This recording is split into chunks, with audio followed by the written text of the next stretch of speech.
Hello guys, welcome back to our channel. Previous video में हमने 50 question Indian GS के cover किए थे। अब बचा हुआ जो 50 क्वेश्चन है हम छत्तीसगढ़ जीएस के कवर करते हैं, 51 to 100। क्लियर है? तो फर्स्ट क्वेश्चन क्या लिखा है? पंडवानी लोकगीत में प्रयुक्त होने वाला प्रमुख वाद्य यंत्र निम्न में से कौन सा है? तो पंडवानी लोकगीत में प्रयुक्त होने वाला प्रमुख वाद्य यंत्र कौन सा है? तो खड़ताल। क्या है? खड़ताल। पंडवानी लोकगीत में प्रयुक्त होने वाला प्रमुख वाद्य यंत्र कौन सा है? तो वो है खड़ताल। सेकंड है, हमको मैच करना है। तो देवार, देवार का क्या हो जाएगा? भिक्षा मांगते हुए गीत। फिर क्या है? भरथरी, भरथरी का क्या हो जाएगा? वैराग्य गीत। ददरिया, ददरिया का हो जाएगा प्रणय गीत। और फड़ी का हो जाएगा व्यंग्य और हास्य गीत।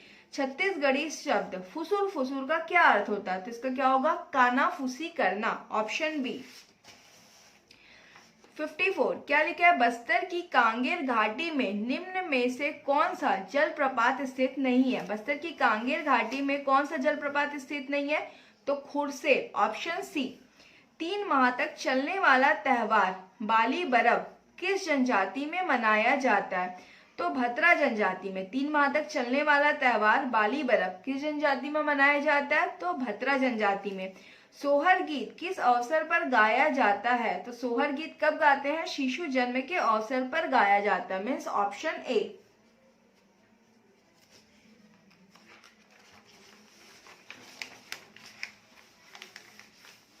क्वेश्चन नंबर 57 क्या लिखा हुआ है? राजनांदगांव रियासत के शासक महंत घासीदास को ब्रिटिश शासन ने शासक होने का सनद कब प्रदान किया था? तो कब प्रदान किए थे? 1865, 1865। अगेन देखो, राजनांदगांव रियासत के शासक महंत घासीदास को ब्रिटिश शासन ने शासक होने का सनद कब प्रदान किया था? तो 1865। भक्ति आंदोलन के प्रसिद्ध संत वल्लभ आचार्य का जन्म छत्तीसगढ़ के किस स्थान में हुआ था? तो चंपारण में हुआ था। भक्ति आंदोलन के प्रसिद्ध संत वल्लभ आचार्य का जन्म छत्तीसगढ़ के किस स्थान में हुआ था? तो चंपारण में हुआ था। वायु पुराण में महानदी का पौराणिक नाम क्या है? नीलोत्पला। वायु पुराण में महानदी का पौराणिक नाम क्या है? नीलोत्पला। फिर ई राघवेंद्र राव प्रथम बार मध्य प्रांत तथा एवं बरार के मुख्यमंत्री कब बने? 1927। ऑप्शन बी होगा आंसर। ई राघवेंद्र राव प्रथम बार मध्य प्रांत एवं बरार के मुख्यमंत्री कब बने? तो 1927। सविनय अवज्ञा आंदोलन के तहत निम्नलिखित जंगल सत्याग्रहों को उनके प्रारंभ किए जाने की तिथियों से सुमेलित कीजिए। ये सविनय अवज्ञा आंदोलन है और सविनय अवज्ञा आंदोलन के तहत निम्नलिखित जंगल सत्याग्रहों को उनके प्रारंभ किए जाने की तिथियां। ये जंगल सत्याग्रह है, कौन सी डेट से स्टार्ट हुआ हमको मैच करना है। तो क्या हो जाएगा? रुद्री जंगल सत्याग्रह। रुद्री जंगल सत्याग्रह कब चालू हुआ? तो 22 अगस्त 1930। रुद्री जंगल सत्याग्रह कब हुआ? 22 अगस्त 1930। पोड़ी जंगल सत्याग्रह 3 अगस्त 1930। तमोरा जंगल सत्याग्रह 9 सितंबर 1930।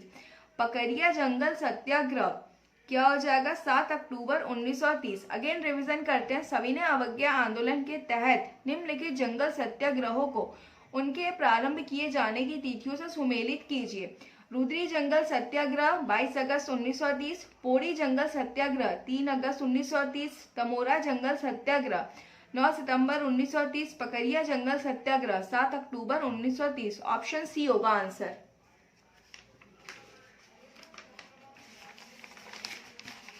अब देखेंगे यहाँ पे क्वेश्चन नंबर 62। रतनपुर राज्य में कलचुरी शासक रघुनाथ सिंह को अपदस्थ कर रघु जी ने वहां पर कब नए प्रशासक को नियुक्त किया? तो 1945 में किया। ऑप्शन डी होगा आंसर। रतनपुर राज्य में कलचुरी शासक रघुनाथ सिंह को अपदस्थ कर रघु जी ने वहां पर कब नए प्रशासक को नियुक्त किया? तो 1945 में। बस्तर रियासत के भूमकाल विद्रोह के निम्नलिखित घटनाओं को तिथि के सुमेलित कीजिए। तो इसका आंसर विद्रोह की घोषणा कब हुई? तो अक्टूबर 1909 में हुई। कुकानार पर आक्रमण कब हुआ? 4 फरवरी 1910। मुरिया राज की घोषणा कब हुई? तो 7 फरवरी 1910। रानी सुबरन कंवर की गिरफ्तारी कब हुई? 5 मार्च 1910। तो एक बार अगेन रिवीजन करते हैं। विद्रोह की घोषणा कब हुई? अक्टूबर 1909। कुकरनार पर आक्रमण 4 फरवरी 1910। मुरिया राज की घोषणा 7 फरवरी 1910। रानी सुबरन कंवर की गिरफ्तारी 5 मार्च 1910। ऑप्शन बी हो जाएगा आपका आंसर। क्वेश्चन नंबर 64, रतनपुर के निम्नलिखित कलचुरी शासकों के शिलालेख अथवा ताम्रलेख को उनकी प्राप्ति के स्थान से सुमेलित कीजिए। ठीक है, तो ये फर्स्ट है पृथ्वीदेव प्रथम। पृथ्वीदेव प्रथम का आंसर क्या हो जाएगा? अमोदा। कलचुरी शासक, इधर जो है कलचुरी शासकों के शिलालेख तथा ताम्रलेख को उनकी प्राप्ति के स्थान से सुमेलित कीजिए। तो पृथ्वीदेव प्रथम को कहां से हमको प्राप्त हुआ था? अमोदा से हुआ था। गोपाल देव पुजारी पाली, प्रताप मल्ल बलौगर और बाहर साय कोस गई। तो ये सीधा सीधा ही है, तो ऑप्शन ए हो जाएगा इसका आंसर। 65, रतनपुर के कलचुरी शासक रतनपुर के कलचुरी शासक रतनदेव के सिक्कों में निम्नलिखित में से कौन सी विशेषता नहीं पाई जाती है? तो आंसर हो जाएगा ऑप्शन सी, गजलक्ष्मी नहीं पाई जाती है। 66, छत्तीसगढ़ के बजट अनुमान 2021-22 के अनुसार कुल राजस्व प्राप्तियों में कर राजस्व का योगदान वित्तीय वर्ष 2021-22 में है। छत्तीसगढ़ के बजट अनुमान 2021-22 के अनुसार कुल राजस्व प्राप्तियों में कर राजस्व का योगदान वित्तीय वर्ष 2021-22 में कितना? 61.05% है। 67, छत्तीसगढ़ आर्थिक सर्वेक्षण 2021-22 के अनुसार छत्तीसगढ़ में वर्ष 2020-21 में किस तिलहन का सर्वाधिक उत्पादन हुआ है? तो सोयाबीन। ऑप्शन सी हो जाएगा आंसर।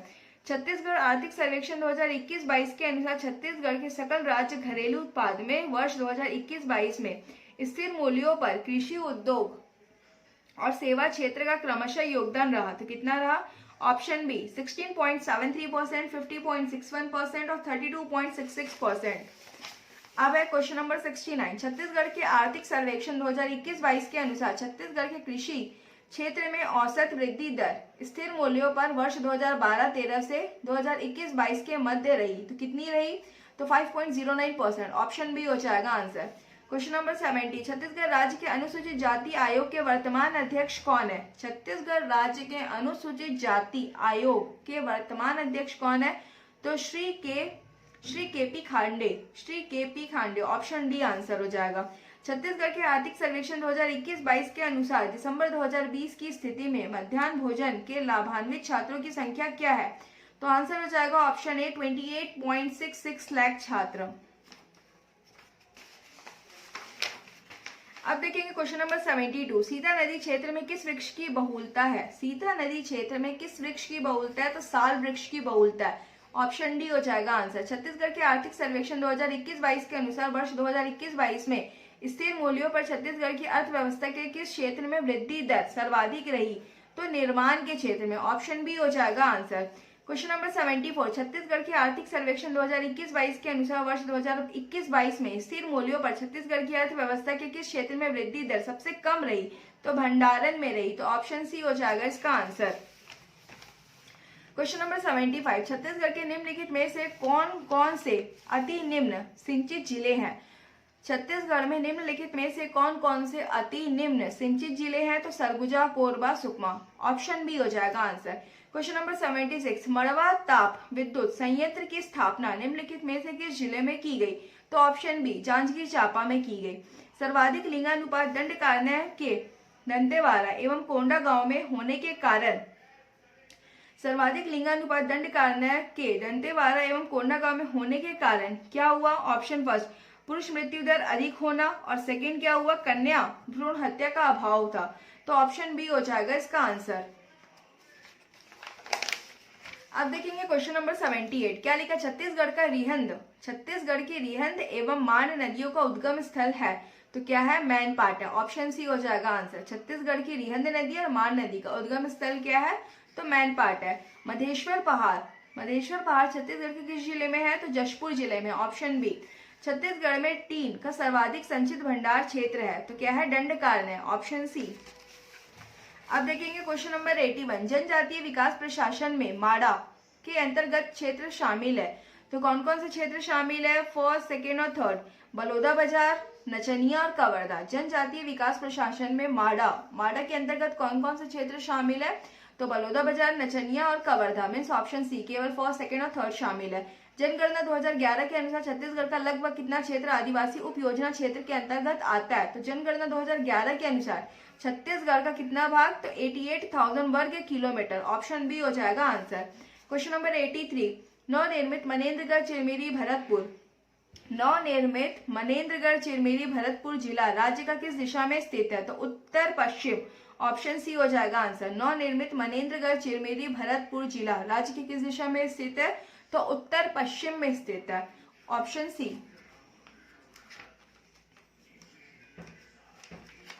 अब देखेंगे क्वेश्चन नंबर 84 क्या लिखा? छत्तीसगढ़ में जिला पंचायत के गठन के बारे में क्या सही है? छत्तीसगढ़ फर्स्ट लिखा है निर्वाचन क्षेत्रों में निर्वाचित सदस्य। सेकंड बात लिखी है लोकसभा के ऐसे समस्त सदस्य जो संसदीय निर्वाचन क्षेत्रों का प्रतिनिधित्व करते हैं, पूर्णतः या अंशतः जिले के भाग है। छत्तीसगढ़ राज्य से निर्वाचित राज्यसभा के समस्त ऐसे सदस्य जिनका नाम जिले के ग्राम पंचायत क्षेत्र की मतदाता सूची में आया। और चौथी बात लिखी है लोकसभा के ऐसे सदस्य और राज्य विधानसभा के ऐसे सदस्य जिनका निर्वाचन क्षेत्र पूर्णतः नगरीय क्षेत्र में पड़ता है। तो यहाँ पे हो जाएगा ऑप्शन बी, केवल फर्स्ट, सेकेंड और थर्ड, ये तीनों बात सही है। जिला पंचायत के बारे में, जिला पंचायत गठन के बारे में ये तीनों बातें सही है। पहली बात क्या सही है? निर्वाचन क्षेत्रों में निर्वाचित सदस्य, लोकसभा के ऐसे समस्त सदस्य जो संसदीय निर्वाचन क्षेत्रों का प्रतिनिधित्व करते हैं, पूर्णतः या अंशतः जिले के भाग हैं। थर्ड है छत्तीसगढ़ राज्य से निर्वाचित राज्यसभा के समस्त ऐसे सदस्य जिनका नाम जिले के ग्राम पंचायत क्षेत्र की मतदाता सूची में आया है। अब देखेंगे क्वेश्चन नंबर 85 क्या बोल रहा है? छत्तीसगढ़ के संस्थानों आयोग के संदर्भ में निम्नलिखित को सुमेलित कीजिए। मैचिंग करना है। फर्स्ट बोल रहा है ठाकुर प्यारेलाल ग्रामीण विकास संस्थान का उद्घाटन कब हुआ था? तो 2005 में हुआ था। राज्य अल्पसंख्यक आयोग का गठन कब हुआ था? तो 2001 में हुआ था। आदिम जाति अनुसंधान एवं प्रशिक्षण संस्थान की स्थापना कब हुआ था? तो 2004 में हुआ था। राज्य उर्दू एकेडमी की स्थापना अधिसूचना कब हुआ था? तो 2003 में हुआ था। अगेन रिवीजन करते हैं। ठाकुर प्यारेलाल ग्रामीण विकास संस्थान का उद्घाटन कब हुआ? 2005 में हुआ। राज्य अल्पसंख्यक आयोग का गठन कब हुआ? 2001 में हुआ। आदिम जाति अनुसंधान एवं प्रशिक्षण संस्थान की स्थापना कब हुई? 2004 में हुआ। राज्य उर्दू एकेडमी की स्थापना की अधिसूचना कब हुई? 2003 में हुई। अब देख रहे तो आंसर हो जाएगा ऑप्शन बी। क्वेश्चन नंबर 86 है ब्रिटिश शासन के रिकॉर्ड के अनुसार निम्नलिखित में से कौन सी ताउद्दारी कैप्टन सैंडिस से निर्मित की थी? तो सिरपुर। Option B. ब्रिटिश शासन के रिकॉर्ड के अनुसार निम्नलिखित में से कौन सी ताउद्दारी कैप्टन सैंडिस ने निर्मित की थी? तो कैप्टन सैंडिस ने कौन सी ताउद्दारी? तो ऑप्शन बी हो जाएगा सिरपुर। अब देखेंगे क्वेश्चन नंबर 87 क्या लिखा हुआ? छत्तीसगढ़ में NEGP national e governance plan के तहत संचालित परियोजना है। तो कौन सी है? First, second, third, fourth. Option D हो जाएगा इसका answer. First, second, third, fourth. State wide area network, citizen contact centre, capacity building और एग्रिस नेट एंड PDS, ये चारों की चार योजनाएं इसके तहत चलाया गया। क्वेश्चन नंबर 88 क्या लिखा? छत्तीसगढ़ में घोषित अनुसूचित क्षेत्र के संबंध में निम्नलिखित में से कौन कौन से सही है पूछ रहा है। तो यहाँ से फर्स्ट, सेकेंड और फोर्थ सही है। सरगुजा संपूर्ण जिला, ये बात सही है। कोरबा संपूर्ण जिला, ये भी सही है। जशपुर संपूर्ण जिला सही है, ये वाली बात गलत है। तो ऑप्शन डी हो जाएगा यहाँ आंसर। क्वेश्चन नंबर 89 क्या लिखा? ई गवर्नेंस के संबंध में सूचना और प्रौद्योगिकी अधिनियम 2000 के तहत निम्नलिखित प्रावधानों को सुमेलित कीजिए। तो यहाँ पे फर्स्ट लिखा है रिकॉर्ड की कानूनी मान्यता, धारा 4 के अंतर्गत है। रिकॉर्ड की कानूनी मान्यता धारा 4। इलेक्ट्रॉनिक हस्ताक्षरों की कानूनी मान्यता धारा 5। सरकार और उसकी एजेंसियों में इलेक्ट्रॉनिक रिकॉर्ड और इलेक्ट्रॉनिक हस्ताक्षर का उपयोग धारा 6। इलेक्ट्रॉनिक राजपत्र में नियम विनिमय आदि तो धारा 5। ऑप्शन बी हो जाएगा। ई गवर्नेंस में G2C से अभिप्राय क्या है? तो गवर्नमेंट टू सिटीजन। G2C का मतलब क्या है? Government, G for government, to citizen. तो ऑप्शन बी हो जाएगा आंसर। क्वेश्चन नंबर 91 देखेंगे। क्वेश्चन नंबर 91 लिखा छत्तीसगढ़ राज्य उत्सव 2022 में अलंकरणों से सम्मानित सम्मान एवं विभूतियों को सुमेलित कीजिए। पंडित लखनलाल मिश्र सम्मान, पंडित लखनलाल मिश्र सम्मान किससे है? तो लक्ष्मी प्रसाद जायसवाल। गुंडरधुर सम्मान किसको मिला? तो अमितेश मिश्र को मिला। गुरु घासीदास सम्मान तो खेमचंद भारती को मिला। और ठाकुर प्यारेलाल सम्मान किसको मिला? तो अशोक अग्रवाल को मिला। तो ऑप्शन बी हो जाएगा इसका आंसर। क्वेश्चन नंबर 92 है छत्तीसगढ़ के बजट 2022 के अनुसार वर्ष 2021-22 के लिए छत्तीसगढ़ में जीएसडीपी के क्षेत्रवार घटक प्रचलित भाव निम्नलिखित है, तो इसको सुमेलित कीजिए। मैचिंग करना है आपको। तो ऑप्शन क्या दिया? कृषि। कृषि का कितना हो जाएगा? 20%। कृषि का कितना हो जाएगा? 20%। ऑप्शन बी क्या दिया? उत्पादन एवं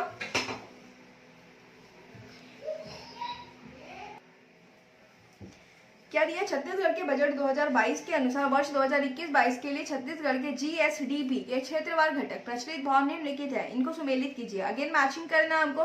फर्स्ट दिया कृषि, तो कृषि का कितना है? 20% है। सेकेंड है उत्पादन कर एवं सब्सिडी का अंतर, तो कितना हो जाएगा? 7%। थर्ड है सेवा, सेवा कितना है? तो 33%। और उद्योग कितना है? तो 40%। कृषि 20%, उत्पादन कर एवं सब्सिडी का अंतर 7%, सेवा 33% और उद्योग आपका 40%। ऑप्शन बी हो जाएगा आंसर। क्वेश्चन नंबर 93, माननीय मुख्यमंत्री द्वारा भेंट मुलाकात कार्यक्रम के दौरान राजनांदगांव विधानसभा क्षेत्र में भेंट मुलाकात कार्यक्रम का आयोजन कब किया गया? तो 22 नवंबर 2022 को किया गया था। माननीय मुख्यमंत्री द्वारा भेंट मुलाकात कार्यक्रम के दौरान राजनांदगांव विधानसभा क्षेत्र में भेंट मुलाकात कार्यक्रम का आयोजन कब किया गया? तो 22 नवंबर 2022। ऑप्शन सी हो जाएगा आंसर। क्वेश्चन नंबर 94, पूर्व आरबीआई गवर्नर श्री रघुराम राजन ने गोधन न्याय योजना 2022 में किस गौठान का भ्रमण किया? तो नवागांव। ऑप्शन सी हो जाएगा आंसर। क्वेश्चन नंबर 95, क्या लिखा है? मुख्यमंत्री भेंट मुलाकात के तहत माननीय मुख्यमंत्री श्री भूपेश बघेल के डोंगरगढ़ प्रवास के दौरान निम्नलिखित जातियों को अनुसूचित जनजाति में शामिल किए जाने की घोषणा की गई। तो कब की गई? किसको? सिर्फ पारधी को की गई। तो क्या हो जाएगा? ऑप्शन सी केवल 2। 96, क्वेश्चन नंबर 96, 4 जुलाई 2022 तक भुइयां पोर्टल में कुल कितने व्यक्तिगत वन अधिकार पत्र अपलोड किए गए? 1,83,604। 1,83,604। ऑप्शन ए हो जाएगा आंसर। क्वेश्चन नंबर 97, क्या लिखा है? छत्तीसगढ़ के राष्ट्रीय आदिवासी नृत्य महोत्सव 2022 में शामिल देशों के बारे में सही कथन कौन से है? तो फर्स्ट लिखा है इसमें 10 देशों के कलाकारों ने भाग लिया। सेकेंड है Togo, Mozambique, Mongolia, Rwanda, Serbia. Third है Indonesia, Maldives, New Zealand, Russia, Egypt. Fourth है बुरुंडी, युगांडा, सेनेगल, इथियोपिया। तो आंसर हो जाएगा first, second and third. Option D हो जाएगा इसका आंसर। इसमें 10 देशों के कलाकारों ने भाग लिया था। Togo, Mozambique, Mongolia, Rwanda, Serbia. और थर्ड है इंडोनेशिया, मालदीव, न्यूजीलैंड, रशिया और इजिप्ट। क्वेश्चन नंबर 98, छत्तीसगढ़ के राष्ट्रीय आदिवासी नृत्य महोत्सव 2022 में प्रस्तुत नृत्य एवं संबंधित राज्यों का सुमेलित कीजिए। तो अगेन मैचिंग करना है। तो चिराग का क्या हो जाएगा? चिराग कहाँ का था? मिजोरम। हारून उत्तराखंड। ढोलकुनिया है आपका कर्नाटका। और लावा कहाँ का है आपका? तो लक्षद्वीप का। तो ये क्वेश्चन नंबर 98 का ऑप्शन सी हो जाएगा आंसर। क्वेश्चन नंबर 99 देखते हैं। छत्तीसगढ़ीय ओलंपिक 2022 के आयोजन के संदर्भ में निम्नलिखित को सुमेलित कीजिए। राजीव युवा मितान क्लब बस्तर। तो आंसर हो जाएगा इसका फर्स्ट, 6 अक्टूबर से 11 अक्टूबर 2022। जोन स्तर कब हुआ था?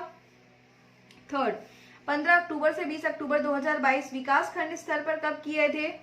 तो ऑप्शन सेकेंड, 27 अक्टूबर से 10 नवंबर 2022। और जिला स्तर से कब किए थे? फोर्थ, 17 नवंबर से 26 नवंबर 2022। तो ऑप्शन ए हो जाएगा answer. Question number 100, last question. छत्तीसगढ़ीय ओलंपिक 2022 के संदर्भ में निम्नलिखित में से कौन कौन से कथन सत्य है? इसमें कुल 14 खेल स्पर्धाएं हैं। गिल्ली डंडा खेल में गिल्ली की लंबाई 10.5 सेंटीमीटर होती है। थर्ड है गिल्ली डंडा खेल में 2 निर्णायक होते हैं जिसने सुसीरिया कहा जाता है। बिल्लस खेल भी इसमें शामिल था। तो option first, second, third, fourth, चारों की चारों बातें सही है। छत्तीसगढ़ीय ओलंपिक 2022 के संदर्भ में ये चारों बातें सही है। इसमें कुल 14 स्पर्धाएं हैं। गिल्ली डंडा खेल में गिल्ली की लंबाई 10.5 सेंटीमीटर होती है। गिल्ली डंडा खेल में 2 निर्णायक होते हैं जिन्हें सुसीरिया कहा जाता है। बिल्लस खेल भी इसमें शामिल था। तो ये आपके पूरे छत्तीसगढ़ जीएस के 50 क्वेश्चन कवर हुए। फर्स्ट पार्ट में हमने कवर किया था इंडियन जीएस के 50 क्वेश्चन और सेकंड पार्ट में हमने कवर किए 50 छत्तीसगढ़ जीएस के क्वेश्चन। तो टोटल 100 क्वेश्चन कवर किए। एग्जाम में ये जो 100 क्वेश्चन है ये टोटल आपके 200 मार्क्स के ये क्वेश्चन आएंगे। ये प्रीवियस ईयर का ही पेपर है और ये कौन सा सेट है? तो ये आपका सेट डी है। तो ऑल द बेस्ट। अगेन 1 से 2 बार रिवीजन करेंगे, अच्छे से हो जाएगा, आपको पैटर्न समझ में आ जाएगा कि एग्जाम का पैटर्न क्या है। तो फिर मिलते हैं नेक्स्ट वीडियो में, तब तक के लिए थैंक्स फॉर वॉचिंग, बाय।